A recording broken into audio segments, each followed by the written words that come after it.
بسم اللہ الرحمن الرحیم۔ اللہ کے بابرکت نام سے شروع جو بڑا مہربان نہایت رحم کرنے والا ہے۔ دوستو، حضرت سلیمان علیہ السلام کون تھے اور آپ کی بادشاہت میں کیا کیا تھا؟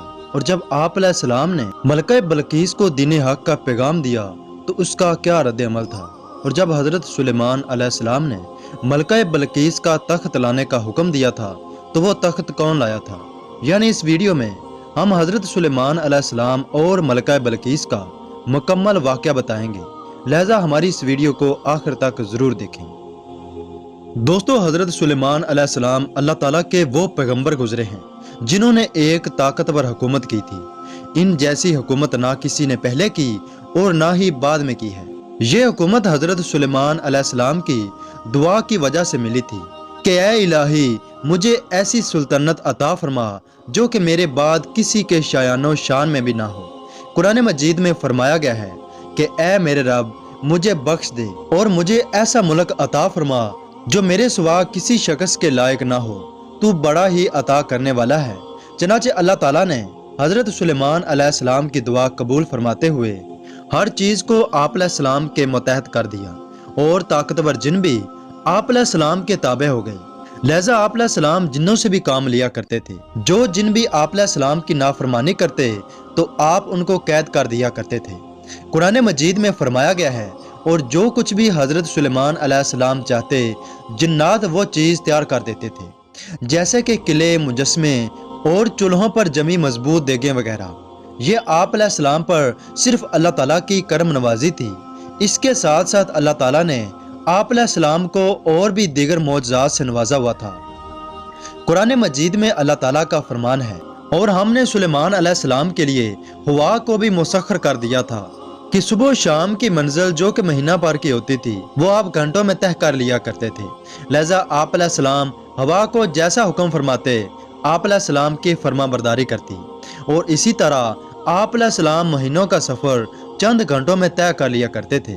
اللہ تعالیٰ نے آپ علیہ السلام کے لیے تانبے کا چشمہ بھی جاری کیا تھا جس میں پانی کی بجائے تانبا بہتا تھا۔ آپ علیہ السلام جو بھی بنانا چاہتے اس سے بنا لیتے۔ حضرت سلیمان علیہ السلام گھوڑوں کو بہت پسند فرماتے تھے، اس لیے آپ علیہ السلام نے بے شمار گھوڑے بھی رکھے ہوئے تھے۔ چونکہ آپ علیہ السلام اپنی بادشاہت میں ایک خاص دن کو مجلس لگاتے تھے جس میں آپ علیہ السلام مختلف کام سر انجام دیا کرتے تھے۔ ایک مرتبہ جب حضرت سلیمان علیہ السلام نے مجلس لگائی، سب لوگ آ گئے مگر آپ علیہ السلام کا خاص پرندہ نہ آیا جس کا نام ہدہد تھا۔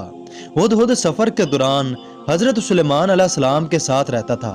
اس کا کام پانی والی جگہ کے بارے میں بتانا ہوتا تھا تاکہ سفر کے دوران ایک مناسب جگہ پر قافلہ ٹھہر سکے۔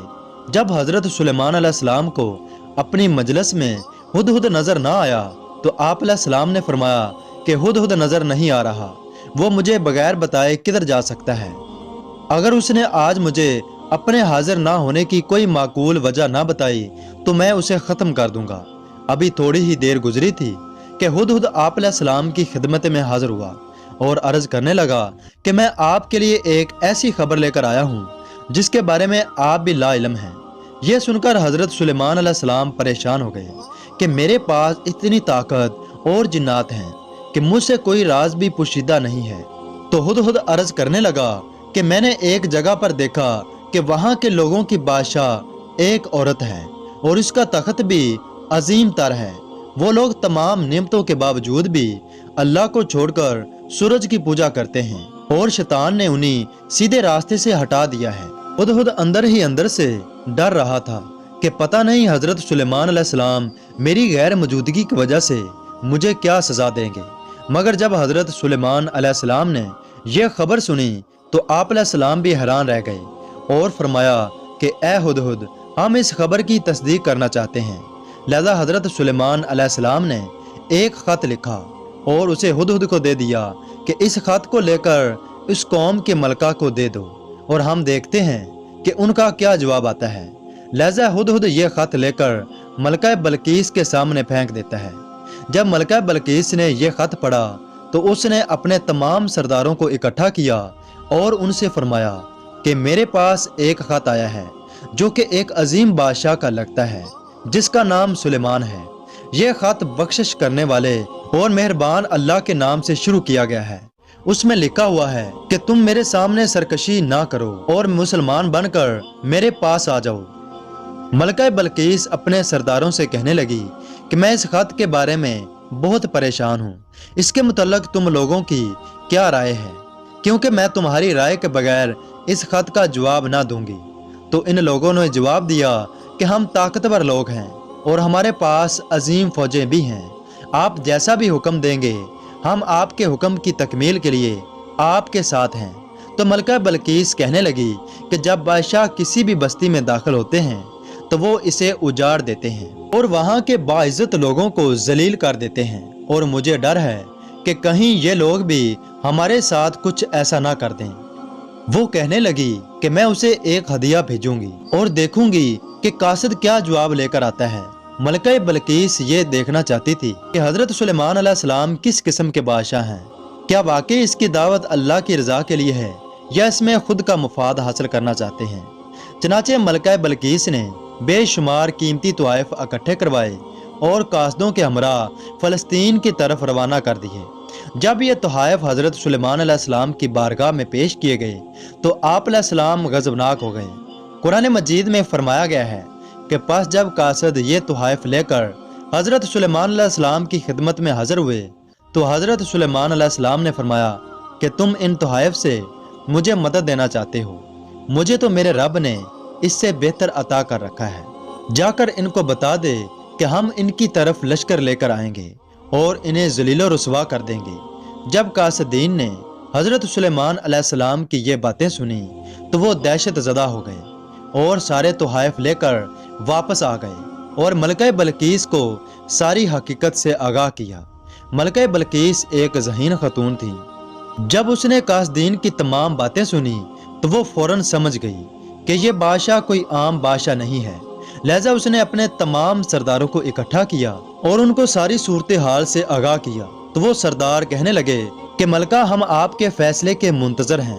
تو ملکہ کہنے لگی کہ ہم اس کے محل میں بات کرنے کے لیے ضرور جائیں گے، یہی اس کا حل ہے، اور اگر واقعی وہ ایک سچا بادشاہ ہوا تو ہم اس کے دین کو قبول کر لیں گے۔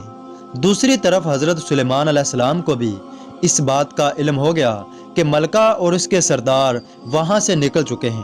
تو حضرت سلیمان علیہ السلام نے اپنی مجلس میں بیٹھے لوگوں سے فرمایا کہ کون ہے جو ملکہ بلقیس اور ان کے سرداروں کے پہنچنے سے پہلے ان کا تخت یہاں پر لے آئے۔ تو مجلس میں موجود ایک طاقتور جن عرض کرنے لگا کہ میں اس مجلس کے ختم ہونے سے پہلے اس تخت کو آپ کی خدمت میں حاضر کر سکتا ہوں۔ حضرت سلیمان علیہ السلام فرمانے لگے کہ اس سے بھی پہلے کون لا سکتا ہے؟ تو محفل میں موجود ایک بزرگ عرض کرنے لگا کہ حضور اگر آپ مجھے اجازت دیں تو میں آپ کے پلک جھپکنے سے پہلے یہ تخت لا سکتا ہوں۔ اس بزرگ کے پاس چونکہ کتابی علم تھا۔ جب حضرت سلیمان علیہ السلام نے آنکھ بند کر کے کھولی تو اس تخت کو اپنے سامنے پایا۔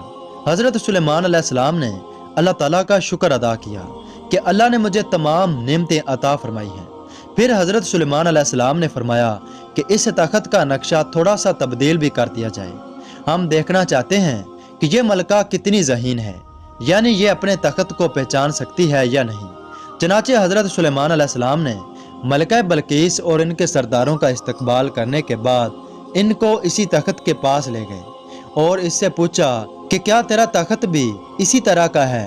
تو ملکہ بلقیس نے بڑی ذہانت سے جواب دیا کہ یہ میرے تخت جیسا ہی تخت ہے۔ پھر حضرت سلیمان علیہ السلام ملکہ بلقیس کو ایک ایسے محل میں لے گئے جس سے آپ کی بادشاہ میں کوئی انسان بھی آگاہ نہ تھا۔ یہ محل شیشے سے تیار کیا گیا تھا جس کی ہر طرف شیشہ ہی شیشہ تھا اور اس کے نیچے پانی بہہ رہا تھا۔ یہ محل حضرت سلیمان علیہ السلام نے جنات سے بنوایا تھا۔ جب ملکہ محل میں داخل ہونے لگی تو اس نے دیکھا کہ محل میں پانی بہہ رہا ہے، چنانچہ اس نے اپنا لباس اوپر کر لیا تاکہ یہ بھیگ نہ جائے، مگر جب اس نے اپنا پاؤں محل میں رکھا تو وہ پانی کی بجائے شیشہ تھا اور اس کے نیچے پانی بہہ رہا تھا۔ تو وہ اور زیادہ حیران ہو گئی اور شرمندہ بھی ہوئی۔ جب ملکہ بلقیس نے حضرت سلیمان علیہ السلام کی بادشاہت اور اللہ کی عطا کی ہوئی نعمتیں دیکھیں تو آپ پکار اٹھیں کہ اے اللہ، میں نے اپنی ہی جان پر ظلم کیا ہے، میں بھی سلیمان علیہ السلام کی طرح تجھ پر ایمان لاتی ہوں، کیونکہ یہ سب کچھ دیکھنے کے بعد ملکہ بلقیس جان چکی تھی کہ حضرت سلیمان علیہ السلام صرف بادشاہ ہی نہیں بلکہ اللہ تعالیٰ کے پیغمبر ہیں۔ چنانچہ اس طرح ملکہ بلقیس نے اسلام قبول کر لیا۔